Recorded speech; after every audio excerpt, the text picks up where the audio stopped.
Buenas noches, bienvenidos al banquillo, gracias por estar con nosotros. Vamos a revisar hoy la situación económica en nuestro país.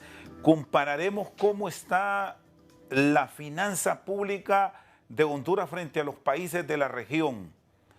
Todos estos elementos los conocemos en los próximos minutos. Don Martín Barahona, destacado hombre de academia, economista, expresidente del Colegio Hondureño de Economistas, con nosotros. Estamos, Martín, en este primer trimestre que hemos pasado del 2023 con números que nos dan esperanza de revivir nuestra economía, o estamos enfrentando desde ya, advierten ustedes, una situación que va a ser delicada para la nación. Muy bien, Rosendo, buenas noches y muchas gracias por la oportunidad de estar acá contigo y con tu inmenso público. Bueno, Honduras tiene una situación difícil desde el punto de vista de lo que es su tasa de crecimiento económico. Desde hace 2 décadas, Honduras no pasa de un 3.5-4%, es decir, tenemos un crecimiento económico, un aumento en el Producto Interno Bruto real, realmente muy pobre, muy precario. Y por supuesto, este año, bueno, el año pasado y este año no son la excepción. Tenemos tasas de crecimiento que en el mejor de los casos llegan al 4%. Y obviamente este año 2023 las proyecciones ya las conocíamos desde el año pasado, van a ser de una tasa de un 3.5 como máximo. Y a nivel mundial, obviamente, que determina en gran parte lo que ocurre en economías pequeñas y abiertas como la de Honduras, tenemos una tasa también baja. Desde ese punto de vista, entonces, la situación es complicada porque un país como Honduras, pues con una tasa de crecimiento tan baja, no va a lograr tener, por ejemplo, mayor generación de empleos, una distribución del ingreso, una reducción de la pobreza. El potencial de Honduras indica que deberíamos de estar creciendo por lo menos al doble, al 7%. Se logró en los 2 últimos años de la administración de Ricardo Maduro y en los 2 primeros años de la administración de Manuel Zelaya, entre el 2003 y el 2007. Fueron tasas de crecimiento más o menos del 7%, pero aún así, como nos faltó todo lo que fue las políticas de redistribución, de mejora en lo que es la asignación de recursos, entonces tasas de crecimiento buenas que tuvimos en esas épocas no se tradujeron en reducción real de la pobreza, ni mucho menos en la mejora en las fuentes de creación de empleo. Siempre seguimos teniendo un desempleo abierto fuerte y sobre todo un subempleo visible e invisible bastante grande. ¿Y qué tanto golpea a estas economías, ahora las llaman crecientes o en desarrollo, que programas puntuales que bien pueden ser una alternativa en periodos puntuales más bien se estén cortando? Y con esto me refiero a la ley de empleo temporal, que recién en la Semana Santa pudo ser un buen ejercicio para ir mejorando estos índices, porque de una u otra forma tener circulante en nuestra economía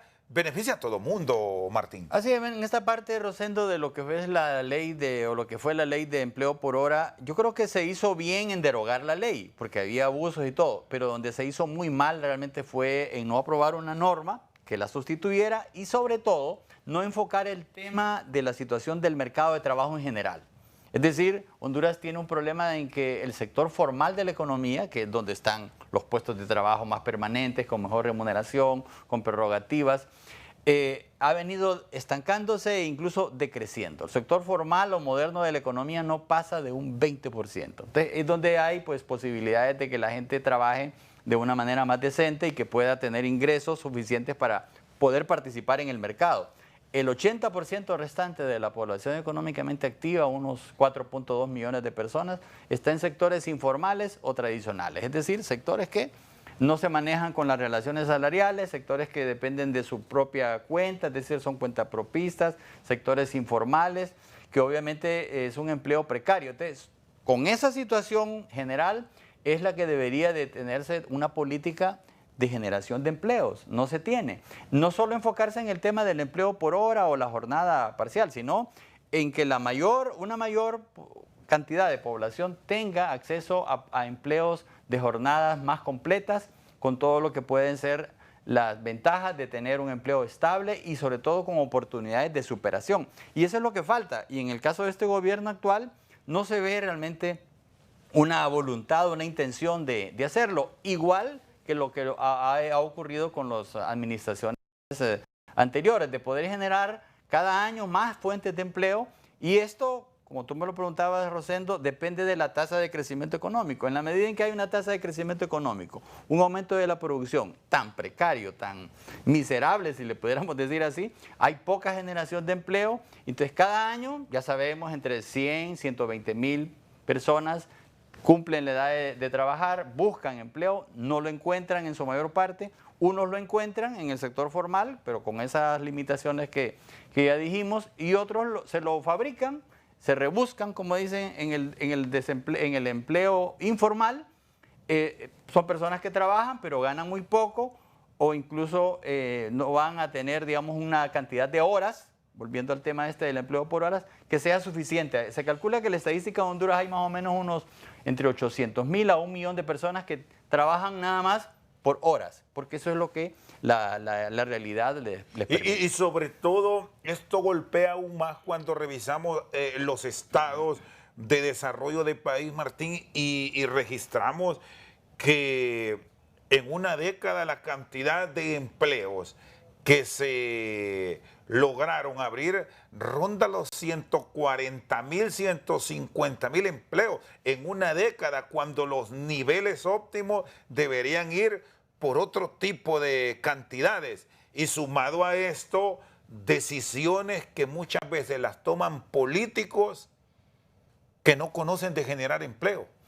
Así es. Es decir, también hace falta políticas económicas que apunten a mejorar la economía real, es decir, el aumento de la producción.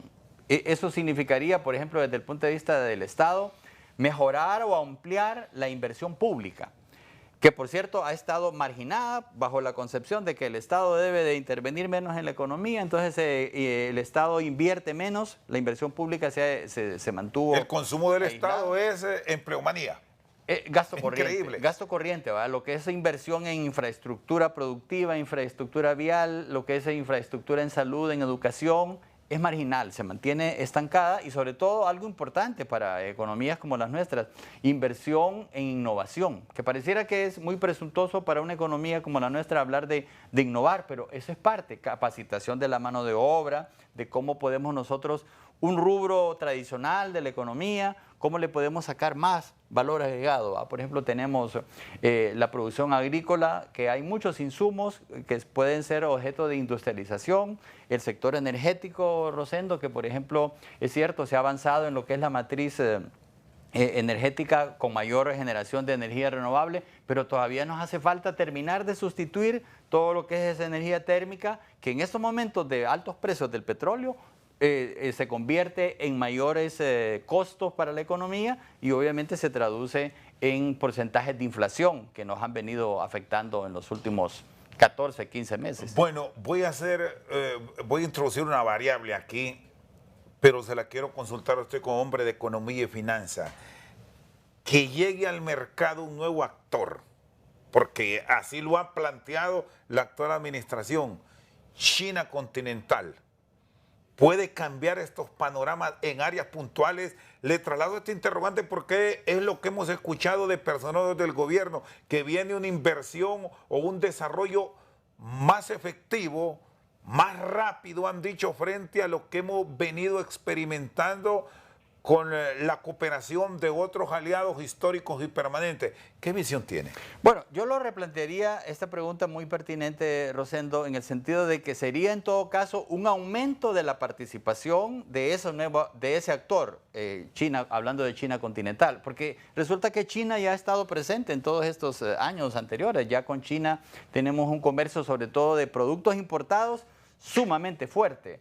Y se exportan unas cantidades relativamente pequeñas, pero en todo caso, o sea, no es tan nuevo China, ya ha jugado su papel en años anteriores. En todo caso, se trataría de que ya estableciendo relaciones diplomáticas, esa participación se mejore y realmente se traduzca en mejores beneficios para nosotros, para la economía de Honduras. Por ejemplo, China, ya se sabe, es la fábrica del mundo, tiene la tecnología de punta. Ellos son dependientes de alguna manera de materias primas nuestras. Entonces, Honduras debería de sacar provecho de esa relación, pero de una manera muy concreta. Por ejemplo, yo hablaba hace poco del tema energético. Los chinos son fabricantes en masa a niveles enormes de lo que son, por ejemplo, los paneles solares. Bueno, Honduras debería de pedir una fábrica para ese tipo de cuestiones y aquí obviamente implicaría entrenar mano de obra, etcétera. Algunos materiales van a venir de afuera, otros se pueden ir consiguiendo a nivel interno, pero Honduras debería de tener ya un planteamiento específico para esta relación que nos está costando bastante en términos de lo que puede ser un desgaste político, en términos de cuestionamiento, de dudas, de algunos temores, de especulaciones, pero Honduras obviamente debe de tener relaciones económicas y financieras con todos los países del mundo, incluida la República China en Taiwán, con la cual se rompió relaciones diplomáticas, pero se puede y se debe de seguir manteniendo las relaciones comerciales que tenemos. Y en este mundo que usted lo planteaba de esa forma, en un mundo de avanzada, aquí las comunicaciones son al instante, esto es viable, aun y cuando hay una petición directa del gigante asiático en un divorcio total. Pero si revisamos el comportamiento de la República de China, Taiwán, en todos los países donde han tenido una inversión en su momento a nivel de oficina de negocios, se mantienen. ¿Es posible que tengan planteamientos para no dejar ir esta inversión, este capital que aquí ha estado y que por las circunstancias actuales hay quienes piensan que se puede cortar? Sobre todo cuando hablamos de rubros puntuales a nivel de los camarones, por citar un hecho puntual. Así, bueno, por ejemplo, cuando teníamos relaciones diplomáticas con China en Taiwán durante décadas, fueron 80 años. La República de China continental tenía participación acá. Bueno, chinos, se construyeron con Sinohidro la represa Patuca. Así es, entonces a la inversa. Ahora que tenemos relaciones diplomáticas y así oficiales con China continental, los chinos continentales deberían de ser tolerantes con lo que puedan haber todavía de intereses de los taiwaneses. Y esto hay que llevarlo un poco más allá. Los dos repúblicas chinas se pasan peleando ahí por el principio de una sola China a nivel del mundial y crean complicaciones para países como los nuestros. Pero ellos allá, en China, ellos allá en sus territorios, se entienden muy bien. Una de las mayores inversionistas de China continental son los chinos taiwaneses. Es decir, ellos tienen sus conflictos políticos, lógicos, son irreconciliables desde ese punto de vista. Pero en lo empresarial mantienen comunicación. No tienen ningún problema. Frecuente. Igual que ocurre con Estados Unidos y China continental, y China en Taiwán. Estados Unidos tiene relaciones con ambos, obviamente más con China. Eso es una cuestión en la que incluso China es de los principales acreedores de Estados Unidos, de los principales compradores de los bonos del Tesoro. Es decir, el realismo económico y político es el que se impone. Igual deberíamos de ir nosotros aspirando a hacerlo. Obviamente como país pequeño tenemos limitaciones, pero es una cuestión en la que Honduras, ya que tomó estas decisiones y las han tomado otros antes en el área centroamericana y en otras partes del mundo, tenemos que irnos preparando para ir logrando esos espacios. Y obviamente, ya sabemos, Rosendo, las principales fuentes de nuestro crecimiento y desarrollo no van a venir de afuera, van a venir de adentro, de lo que hagamos adentro, obviamente.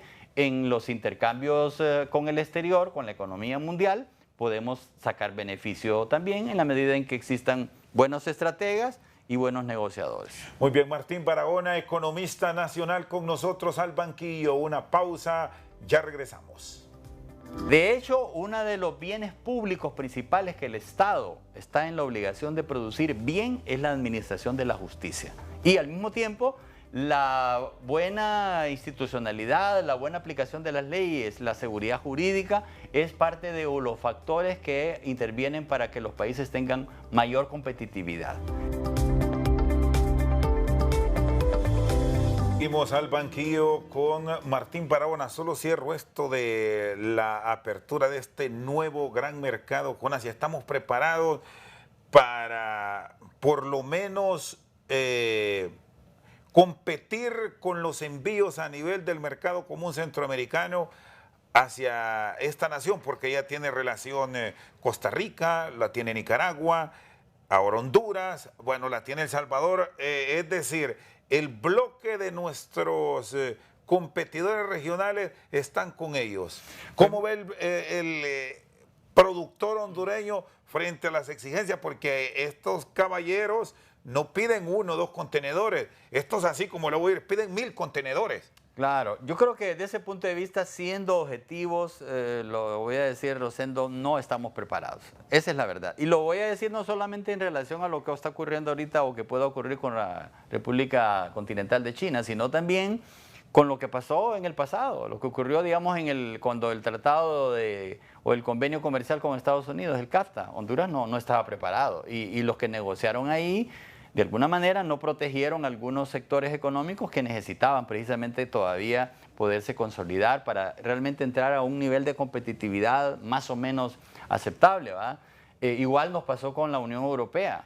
Cuando se hizo ese acuerdo comercial, no estábamos preparados. Y eso es una lástima porque todos estos convenios se pueden aprovechar en la medida en que existen estrategas que van diciendo, bueno, en tales sectores ahorita no podemos abrir la competencia porque nos van a barrer las transnacionales, la apertura, y obviamente hay que protegerlos un tiempo más. Y en a lo mejor ya tenemos alguna ventaja o la vamos a tener dentro de tanto tiempo, entonces en el convenio va a estar establecido un número de años en el que se diga, bueno, los aranceles se van a ir disminuyendo y se van a eliminar hasta que ya realmente tengamos cierta capacidad de competir. Eso no ocurre en Honduras. Esa visión de largo plazo, esa planificación estratégica, no se ha dado en Honduras. Entonces ahora es sobre la marcha, Rosendo. Digamos, lo que ya hemos ganado en Camarón, perfecto, porque también ahí hay empresarios que le han incorporado elementos tecnológicos, ya tienen especialización, ya saben cómo manejar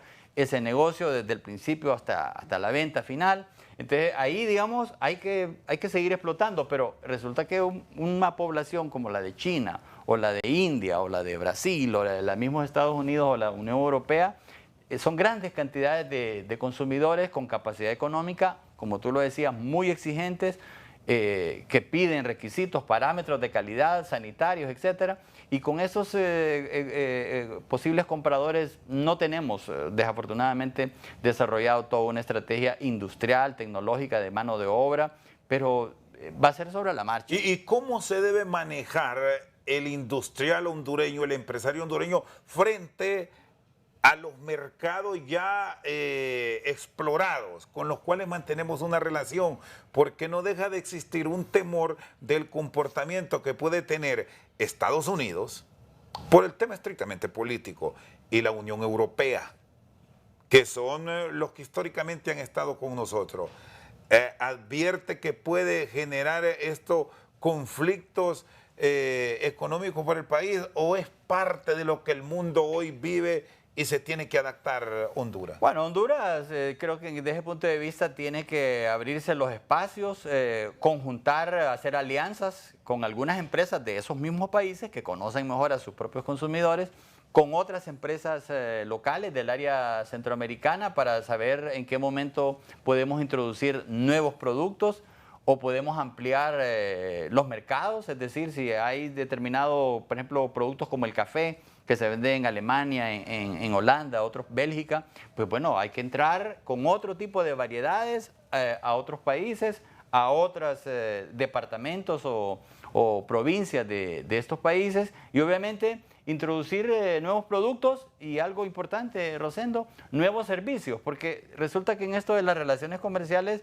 generalmente cuando hablamos de exportaciones solamente pensamos en productos físicos, bienes, pero también se exportan servicios. Por ejemplo, Honduras, sector turismo. Turismo es un potencial que Honduras tiene muy desaprovechado, de cómo, y se ha dicho incluso en el caso de China, hay un sector importantísimo de chinos que hacen turismo porque tienen esa capacidad económica, que pueden venir desde allá, desde lejos, pero siempre y cuando sientan que tienen las condiciones de seguridad y de atención, de ventajas, de atractivos, y podrían incentivar este sector, que por cierto, Rosendo, por lo de la pandemia y toda una serie de condiciones previas y estructurales, el turismo en Honduras está estancado. Somos prácticamente, vale decir, el país que menos divisas por turismo recibe en el área centroamericana y del Caribe, siendo, por lo menos No Una sé si- nación con riquezas. Así es. No, no lo digo por ser hondureño, sino viendo las realidades. Honduras es seguramente el país que, si no es el primero, es el segundo que tiene mayor potencial turístico en todo lo que son sus atractivos. Sin embargo, estamos en el penúltimo o en el último lugar en generación de divisas. Si nos comparamos con Costa Rica, con Guatemala, no digamos con República Dominicana e incluso Cuba, que reciben por turismo cantidades significativas de más de 4.000, 5.000, 6.000 y hasta 8.000 millones de dólares al año por turismo. Y Honduras tiene apenas unos 550 millones de dólares. Antes recibíamos, lo más que creo que llegamos a alcanzar fueron unos 700 millones de dólares. Y ahí tenemos una riqueza, un potencial inexplotado. Es decir, ya que no vamos a poder competir con productos tecnológicos de punta, porque estamos con países que ya tienen esos bienes, podemos competir con servicios. Servicios, por ejemplo, de turismo, excelente. Cuba, por ejemplo, compite con servicios como los servicios médicos, muy cuestionados en algunos casos, ¿va? Pero tienen miles y miles de médicos cubanos en diferentes partes del mundo, por los cuales reciben cantidades de divisas, pero que son prácticamente el equivalente a lo que nosotros recibimos por remesas familiares. Parece increíble, pero así es. Un país como Honduras debería de formar más personal en salud. Nos hace falta, tenemos un déficit interno, pero también en un momento determinado, cubriendo ese déficit interno, podemos también de alguna manera promover servicios en el extranjero. Y hablando de esta revolución, vamos a llamarle de lo que debe tomarla como tal nuestro país. Hace unos años atrás, casi en medio de la pandemia, el Banco Mundial, uno de los acreedores nuestros, hablaba justamente de esto, Martín, de potenciar la producción del campo, que ahí iba a radicar el gran desarrollo a futuro del mundo. Y viendo esto y con la riqueza de nuestras tierras, ¿cómo potenciar estos rubros? Aquí somos de excelencia en el café, en el banano, en la palma aceitera, en las piñas. Bueno, ya hablamos de otros productos no tradicionales que curiosamente el mismo Taiwán impulsó, pero de repente no terminamos de dar ese paso competitivo por la misma traba que hay. Y bueno, tema financiamiento, inseguridad jurídica, que ahí está. Pero ¿cómo volvernos proactivos y decir, aquí lo tenemos? Bueno, Rosendo, yo esto lo veo en dos momentos, en dos fases. En primer lugar, la agricultura tiene que ser incentivada para disminuir la dependencia que tenemos de alimentos. Por ejemplo, en maíz, en arroz, estamos importando el 70-50% del maíz que consumimos a nivel interno. Eso da hasta pena, siendo un país agrícola o agroforestal, que tengamos que importar inmensas cantidades de maíz y de arroz. Eso no debería ser. Obviamente eso es una condición que no lo vamos a lograr cambiar de un año para otro. Pero ahí se tendría que enfatizar en primer lugar cierta seguridad y autonomía alimentaria. Y obviamente después productos que van destinados sobre todo al mercado externo, ¿verdad? Lo que tú decías, el café, la palma africana, en los cuales el país ha sido, hay que decirlo, exitoso. Lastimosamente no ha sido suficiente para que esos rubros logren realmente cubrir todas las necesidades de empleo y de generación de divisas para el país. Pero tenemos también, por ejemplo, la exportación de tilapia, el filete fresco. Nosotros somos de los países, creo que seguimos siendo el principal país exportador de filete de tilapia fresco a Estados Unidos. Bueno, así hay otras variedades de peces que se pueden explotar con los mismos orientales, ¿verdad? En algún momento se habló de que se iban a exportar, o bueno, que se están exportando unos famosos pepinos de mar, etcétera. Son productos así como bien, como diría uno popularmente, muy rebuscados, muy específicos, pero en los cuales, si uno se sabe encontrar el nicho de mercado, todo lo que es la experiencia en eso, puede sacarles un provecho tremendo. Igual, por ejemplo, los productos agroforestales, Rosendo, tenemos, a pesar de los incendios y el corte y la tala, tenemos todavía una gran riqueza forestal. Es un recurso renovable. Si en algunas zonas se puede y se debe de reforestar, aunque no vamos a tener rendimientos rápidos, pero se puede perfectamente tener por ahí y se tiene un potencial en la exportación de muebles, de artículos fabricados en base a la madera. Y así, las frutas, por ejemplo, somos un país realmente con una riqueza, con un potencial para el cultivo y cosecha de frutas inmenso, una gran variedad.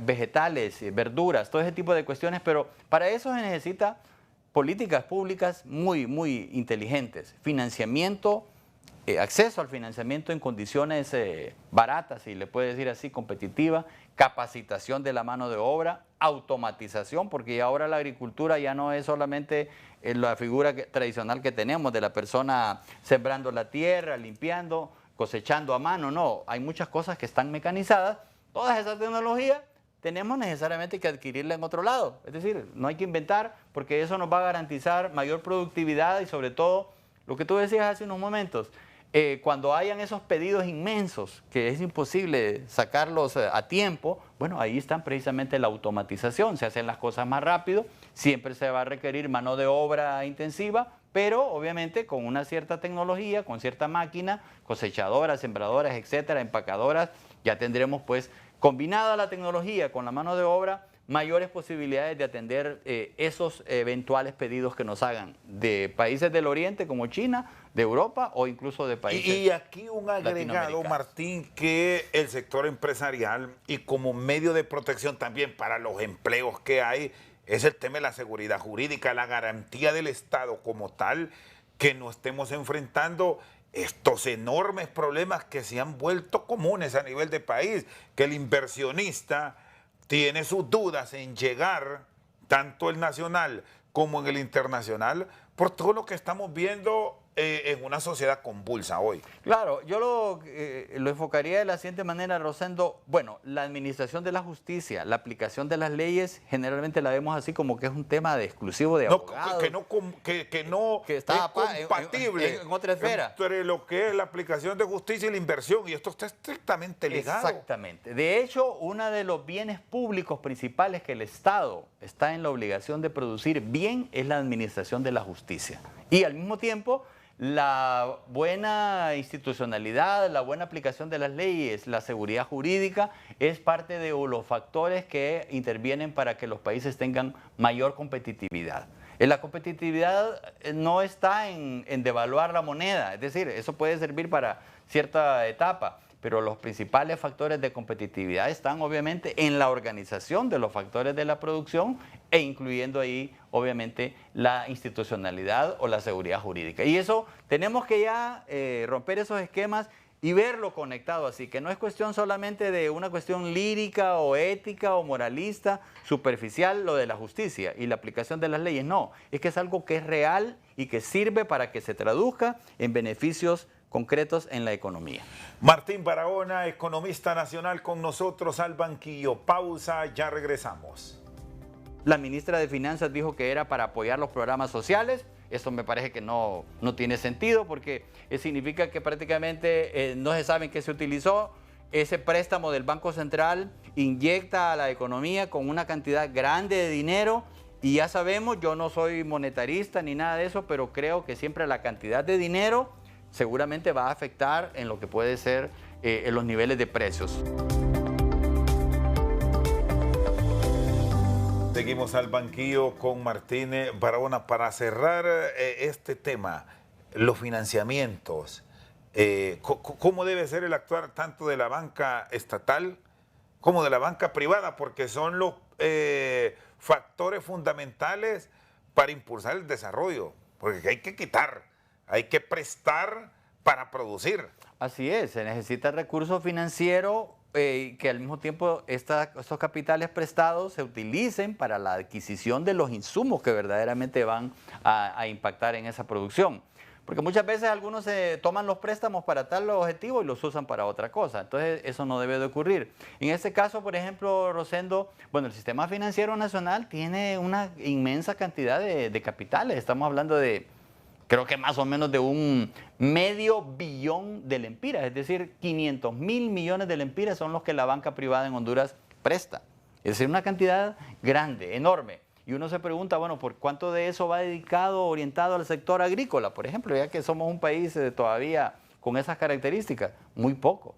Para la industria, pues un poco más, pero es también menos. Estamos matados al consumo, a la tecnología. Y el consumo tiene que ver con gastos supernumerarios. Exacto, así es, la importación y todo lo demás. Entonces, Como obviamente los bancos buscan las tasas de interés más altas y donde les resulta más rentable, pero el sistema financiero y bancario hondureño tendría que articularse más con las prioridades de crecimiento y de desarrollo del país. Obviamente, con una pauta que le marque el Estado. El Estado debe marcar una pauta en el sentido, por ejemplo, de cómo hace uso de los fondos de la banca de desarrollo. Por ejemplo, el Banadesa, que bueno, creo que es un mérito que hay que darle a este gobierno por ahora, de haber rescatado ese banco histórico, ¿verdad? Y obviamente hace falta ver que estos préstamos que se han dado vayan en la cantidad suficiente y que se traduzcan verdaderamente de una manera concreta en aumento de la producción. Aquí la clave es supervisión. Y que esos préstamos sean recuperados, ¿va? Que no crean los que han sido, digamos, beneficiados se le han otorgado estos préstamos que porque son del partido o tienen algún familiar, algún contacto, es que no van a devolver ese dinero. No, lo tienen que devolver. Precisamente ese fue uno de los problemas que hubo con Banadesa en el pasado, ¿no? Que se prestaba dinero en pequeñas o grandes cantidades y habían algunos que se condonaban las deudas. Eso no debe de volver a pasar. El banco funciona prestando dinero con una tasa de interés, de rendimiento, para un sector prioritario, pero debe de recuperarse ese dinero para prestárselo y para poder beneficiar a otros productores. Eso creo que todavía es una cuestión que está pendiente de demostrar. No solo haber rescatado Banadesa, sino que realmente se traduzca en una sostenibilidad del banco. En el caso de Banprovi, creo que ahí el problema es todavía mayor porque es una institución que dispone de enormes recursos de reservas y sin embargo no se está aplicando para incentivar apropiadamente la economía. Y si hablamos del Banco Central, que no es un banco de desarrollo, es un banco, bueno, ya sabemos, encargado de la política monetaria, crediticia y cambiaria. Aunque ahora se ha dedicado también a prestar. Prestó dinero, es un buen punto ese. No, a mí no me queda claro si fueron 1.000 millones o 1.500 millones de dólares o fueron los 2.000 millones de dólares. Pero ahí, digamos, el cuestionamiento... Digamos que el planteamiento que hemos escuchado de los economistas y los financistas, porque no se tiene una cifra clara como tal, son más de 1.000. Bueno, más de 1.000 millones de dólares. Eso no debería de pasar, debería de haber claridad en cuánto fue y sobre todo, Rosendo, en qué se ha utilizado. Porque está bien que el Banco Central tiene reservas, las preste a una tasa de interés baja, 3-4%, entiendo, a un plazo largo. El gobierno central aumenta el endeudamiento, eso hay que tenerlo claro, eso es peligroso porque ya el gobierno actual recibió una situación delicada en eso y si la sigue complicando, obviamente se arriesga a entregar una situación todavía peor en el 2026, cuando ya termine su periodo. Pero no quedó claro con esto de los préstamos de las reservas del Banco Central, en realidad, ¿para qué se aplicó? Ahí, digamos, debió haber habido una orientación muy estricta, muy disciplinada, de decir, bueno, estos 25.000 o 30.000 millones de lempiras, que es el equivalente a ese préstamo, se va a utilizar para inversión pública, proyectos de energía eléctrica, proyectos de activación del agro, proyectos de apoyo a la industria mediana y pequeña o alguna grande que pueda realmente insertarse con estos arreglos o establecimientos de relaciones que vamos a tener con China continental u otras regiones del mundo, incluida Rusia, etcétera. Todos aquellos que puedan en algún momento representar un mercado para Honduras debieron haberse, por ejemplo, vinculado con el tema de producción interna. Es decir, tenemos esos mercados, pero si no tenemos oferta exportable, es como que si no hubiésemos avanzado en nada. ¿Y cómo debe ser este manejo puntual a nivel de estas políticas económicas que se están implementando y que parece es sobre la marcha? Planteemos esto, mira cómo sale esto. El Banco Central en las últimas horas ha expuesto que nuevamente se vuelve al sistema de subasta. Bueno, yo lo voy a decir sinceramente, yo cuando observé en el gobierno anterior de que se estaba dando un determinado porcentaje de divisas para que la manejara la banca privada, no me pareció tan confiable.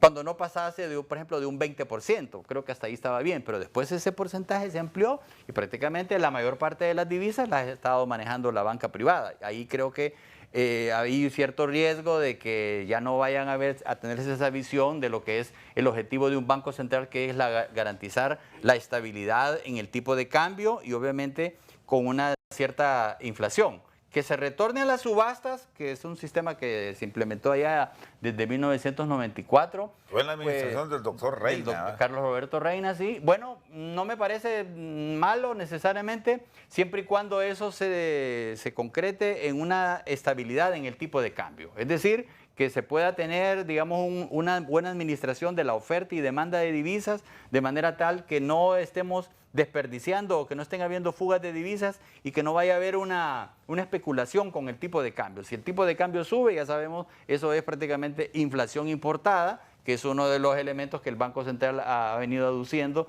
que es de lo que explica la inflación en Honduras, en más del 56%. De tal manera de que eso debe retornar a la subasta, pues creo que no es algo que vaya a afectar. Donde sí tenemos el problema, creo, y volviendo al tema, es en que el Banco Central prestó esta cantidad de estas reservas. Y que el Estado no pague. Que el Estado no tenga claro o nunca aclaró en qué lo utilizó. La ministra de Finanzas dijo que era para apoyar los programas sociales. Esto me parece que no tiene sentido porque significa que prácticamente no se sabe en qué se utilizó. Ese préstamo del Banco Central inyecta a la economía con una cantidad grande de dinero. Y ya sabemos, yo no soy monetarista ni nada de eso, pero creo que siempre la cantidad de dinero seguramente va a afectar en lo que puede ser en los niveles de precios, sobre todo en una economía como la de Honduras, donde si se inyecta dinero nuevo, como eso que ocurrió con el préstamo del Banco Central, y no hay un respaldo de aumento en la producción, obviamente eso se va a traducir en inflación. De tal manera que en este caso, si es así, a nivel de hipótesis, significaría que lo que el Banco Central hizo de prestar de las reservas internacionales ha contribuido de alguna manera a incrementar los niveles de inflación. Por cierto, y hablando de inflación, en uno de los últimos sondeos para el país del Fondo Monetario Internacional, y enfoca toda la región, habla de un promedio de crecimiento de 3,8%, cuando los niveles deberían ser, ya me lo planteaba, el doble de estas cantidades para la región. Y al mismo tiempo nos dice que los niveles de inflación van para arriba. Se mantienen a nivel altos, país. Exactamente. O sea, niveles que no son manejables con la realidad del país. Así es, y que sobre todo afectan a una gran cantidad de la población hondureña, porque en la medida en que los precios suben, ya sabemos, el poder adquisitivo disminuye y el nivel de bienestar de la población se deteriora más de lo que ya estaba deteriorado, digamos, tradicionalmente. Yo creo que en esta parte también debemos de estar claros que no basta con el crecimiento económico, Rosendo. Generalmente hay muchos, incluso colegas, que se enfatizan mucho en que hay que crecer, y que incluso el 3.5%, porque ahorita se dice de que va a ser el más alto en Centroamérica, ya con eso estamos muy bien. Eso no es cierto. Honduras necesita un crecimiento económico bueno. Y lo voy a definir, Rosendo, si me permites. El crecimiento económico bueno es el que tiene 5 características por lo menos, de acuerdo a la experiencia que yo he podido tener. En primer lugar, que sea la tasa de crecimiento más alta. Estamos hablando de no un 3.5, 4, 7 o incluso hasta un 10%. China, comunista, nos puede enseñar mucho al respecto cuando crecieron desde 1978 a tasas hasta del 15% al año. Entonces, Honduras necesita crecimiento lo más alto posible. Crecimiento sostenido, es decir, que no solo sea 1 o 2 años o en un gobierno, no, permanente. Mantenerlo durante 30, 40 años, al igual que lo han hecho Singapur y otros países. Un crecimiento económico equilibrado, es decir, que no solamente crezcan ciertas ramas de actividad económica, como la banca, como la maquila, no, que crezcan todas, la agricultura, la industria, porque si solo crece una parte de la economía, crecemos poco, y solo crece una parte de la economía, no se está logrando mucho. De ahí que, además de la tasa de crecimiento alta, sostenida, equilibrada, se necesita una tasa de crecimiento sustentable, es decir, amigable con el ambiente, Rosendo, porque cuando se habla de crecimiento económico hay que ir a producir, y eso tiene un impacto ambiental. Hay un uso de los recursos, de las aguas, del aire, en fin, de todos los recursos naturales, del subsuelo, y todo eso debe de ser compatible. Producir más, pero cuidando también el equilibrio ecológico. Y la última característica, que creo que es la más importante, ser un crecimiento económico incluyente, que significa distribuir, porque de nada sirve de que se tenga tasa de crecimiento económica alta y todo lo demás sostenida, cuando esto no se distribuye de una manera racional y apropiada para que se reduzca la pobreza, haya más o menos desigualdad, haya más generación de empleo empleo decente, que es el que debemos de buscar. No basta solo con aumentar la cantidad de trabajo, de empleo. Hay que tener empleo decente con condiciones de respeto pues para la fuerza de trabajo. Martín Barahona, expresidente del Colegio Hondureño de Economistas, con nosotros al banquillo. Una pausa, ya regresamos. No vamos a no vamos a competir con Costa Rica, con Nicaragua, con El Salvador o Guatemala. ¿Quién es el que da más exoneraciones? No, debemos de ponernos de acuerdo para que cuando vengan estas posibilidades de inversión tengamos más o menos un piso que no nos afecte demasiado o que no nos sacrifique a todos los países. Seguimos al banquillo con Martín Barahona. Hay quienes han planteado que una salida para volvernos más competitivos es revisar la tasa de política monetaria. Comparte esto sobre todo cuando vemos comparativos, que a algunos no les gusta, por cierto, pero todos los países de la región en esta época ya, post pandemia, han ido por esa ruta. Pues mira, Rosendo, en esto debería de servir el aumentar la tasa de política monetaria para contener la inflación. Eso es lo que dice la teoría, eso dicen los textos y eso dice la formalidad en los países desarrollados. Pero en una economía como la hondureña, que no está bien estructurada, desafortunadamente podemos elevar la tasa de política monetaria y siempre vamos a tener inflación. Es más, podría hasta aumentar. ¿Por qué lo digo esto? Porque cuando la tasa de política monetaria subiese, por ejemplo, del 3% al 4%, al 5% o al 7%, donde lo hemos tenido tradicionalmente, eso va a hacer más costosos los créditos y eso se va a traducir en mayores precios para las empresas que tomen préstamos del sistema financiero. Es decir, van a elevar los precios. Lo que quiero decir con esto es que la tasa de política monetaria en un país como Honduras, que no tiene una economía bien organizada, no nos sirve como un instrumento antiinflación. Ahora, en países como Estados Unidos, la Unión Europea, ellos administran su economía. Por mucho que son economías de mercado, ellos administran la economía y dicen, bueno, si la inflación está muy alta, 8 o 9%, hay mucha demanda, vamos a subir las tasas de interés que la tenían casi en 0, al 1, al 2, ahorita la tienen como en 4, y entonces la inflación tiene que ir disminuyendo y ha dado resultados, pero todavía dicen los son economías más ordenadas. Más ordenadas y funciona ese instrumento. Entonces en Estados Unidos dicen, bueno, la tasa de inflación ha bajado, pero no lo suficiente, de tal manera de que vamos a seguir subiendo la tasa de interés. Pero justamente es lo que deben buscar quienes tienen la administración del Estado. Así es, allá planifican su economía. Alternativas para enfrentar esta competencia global. Claro, es más, dicen en Estados Unidos, la Reserva Federal, bueno, la tasa de política monetaria la estamos subiendo, la inflación está bajando, pero todavía no lo suficiente. Pero si la tasa de interés la subimos mucho, nos va a afectar, nos va a reducir la inversión y por lo tanto el crecimiento. Entonces corremos el riesgo de menos inflación con recesión económica, que significaría desempleo. Entonces, si la tasa de desempleo ahorita no ha subido en Estados Unidos, se mantiene baja. Eso es un aspecto positivo. Dicen, bueno, podemos seguir subiendo la tasa de política monetaria y nos va a dar un resultado de inflación no muy satisfactorio, pero al menos no nos está generando problemas de desempleo. Significa que la van a seguir subiendo. Eso es, digamos, más o menos la lógica que ellos utilizan. Y en Europa está pasando algo similar. Es decir, bueno, la tasa de política monetaria funciona para contener la inflación en cierto porcentaje, mientras no nos genere problemas de recesión y de desempleo, lo vamos a seguir subiendo. Y es lo que se mira. Y estas opciones que están buscando, porque el gobierno actual argumenta que encontró una economía maltrecha con un desorden fiscal sin precedentes y que estos meses, ya 15 meses, le ha servido para ir tratando de buscar un orden en las finanzas. Y bajo este esquema plantean y someten a un proceso de socialización, han dicho, porque no ha llegado al Congreso Nacional, la ley de justicia tributaria, que todavía ahí sigue.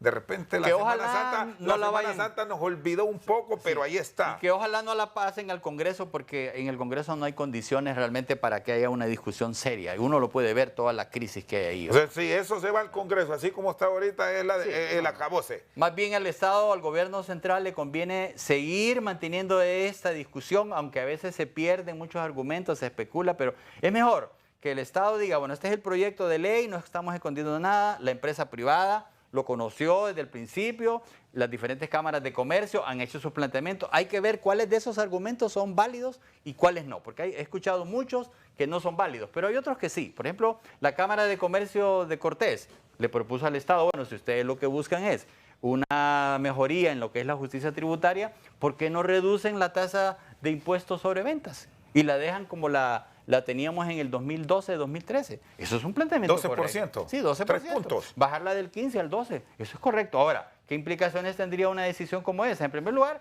que sí se introduciría un elemento de justicia tributaria, más allá de la revisión de las exoneraciones. Pero también el Estado percibiría menos ingresos. Eso significaría que el Estado tendría que ajustar sus gastos a la baja, no seguir manteniendo el nivel de gasto tan alto que tenemos, mucho gasto corriente, mucho pago del endeudamiento público, y eso no se traduce un presupuesto alto en un impacto realmente en la economía. En el Congreso Nacional, Rosendo, hablaron de que había que tener un presupuesto anticíclico, es decir, anti el periodo de recesión. Eso no se ha logrado. Si eso hubiese sido así, tendríamos un presupuesto alto, pero que significaría que el Estado tendría que haber invertido más, precisamente, y volviendo, cerrando el círculo, hacia el aumento de la producción a través de apoyo de la inversión pública. Pero no se ha hecho eso. La Presidenta de la República participó en una conferencia con otros presidentes, en una cumbre antiinflacionaria le llaman, interesante, habló de que hay que aumentar la producción para contener la inflación, está muy bien, pero no se está haciendo eso. Es decir, en este momento, buscar alternativas de solución a la crisis bajo la ley de justicia tributaria es imposible con los planteamientos que se tienen. Y no sé si usted comparte que hay quienes están hablando de este tema, hay interlocutores tanto del Estado como del sector privado que no conocen, porque esto es muy, pero muy técnico. Bueno, y lastimosamente aquí se vierten opiniones que más bien enredan. Por eso hay que consultar al que conoce. Mire, Rosendo, yo apoyo la idea y la búsqueda del objetivo de la justicia tributaria porque es un principio constitucional. En el artículo 351 se habla de que Honduras debe tener un sistema tributario proporcional, equitativo, legal y generalizado y todo lo demás. Eso es lo que hay que buscar. Nunca se ha cumplido con ese precepto constitucional. Ahora, está claro en el qué, pero no hay mucha claridad en el cómo. Y es ahí donde este proyecto de ley debe de escuchar a todos los sectores, aún los de la empresa privada. Obviamente van a haber sectores de la empresa privada o personas de la empresa privada que digan, no, es que me van a eliminar las exoneraciones. Bueno, las exoneraciones pueden servir para incentivar el desarrollo siempre y cuando se cumpla con lo que son los compromisos. Es decir, te exonero de impuestos, pero a cambio de que introduzcas más apoyo en la producción, generes empleo, me generes más divisas. Pero si te perdono los impuestos y no estás haciendo eso, entonces la exoneración no tiene sentido. Eso es lo que la ley de alguna manera dice, pero creo que ahí es necesario precisamente hacer algunos ajustes a ese proyecto, que llegue al Congreso y obviamente van a haber algunas exoneraciones que no se van a poder eliminar, aunque no estén dando los resultados, porque ya hay un decreto y eso le implicaría al Estado suspender una cuestión como esa, se implicaría una demanda en la que seguramente el Estado de Honduras, como es costumbre, la perdería. Entonces hay exoneraciones que todavía no vencen, pero cuando ya venzan, pues obviamente ahí se cancelan, y hay otras que hay que mantenerlas, simplemente porque siempre y cuando haya un aporte de la economía, de los que son tratados fiscalmente con ese beneficio, creo que es válido. Y un elemento ahí que ya se ha generado la alerta y que lo hemos conversado es justamente el tema productivo. Porque si queremos ser competitivos frente a los grandes mercados con los cuales tenemos tratados de libre comercio como el de Estados Unidos, va a ser imposible con los precios que se generarían por el productor hondureño para el consumidor nuestro. Claro, ahí la única aclaración es que no caigamos en el error del pasado, que fue que los países competíamos a ver quién es el que daba más exoneraciones a nivel centroamericano. Entonces prácticamente se competía en términos de quién es el que se vendía más barato. Y eso no debe pasar, sino que ahí es donde valen los conceptos de la integración. Por ejemplo, no vamos a competir con Costa Rica, con Nicaragua, con El Salvador o Guatemala, quién es el que da más exoneraciones. No, debemos de ponernos de acuerdo para que cuando vengan estas posibilidades de inversión tengamos más o menos un piso que no nos afecte demasiado o que no nos sacrifique a todos los países. Martín, gracias. Siempre es un gusto conversar estos temas económicos. Igualmente, Rosendo, un honor estar acá contigo y con tu público. Martín Barahona, economista nacional, con nosotros al banquillo. Por su sintonía, muchas gracias.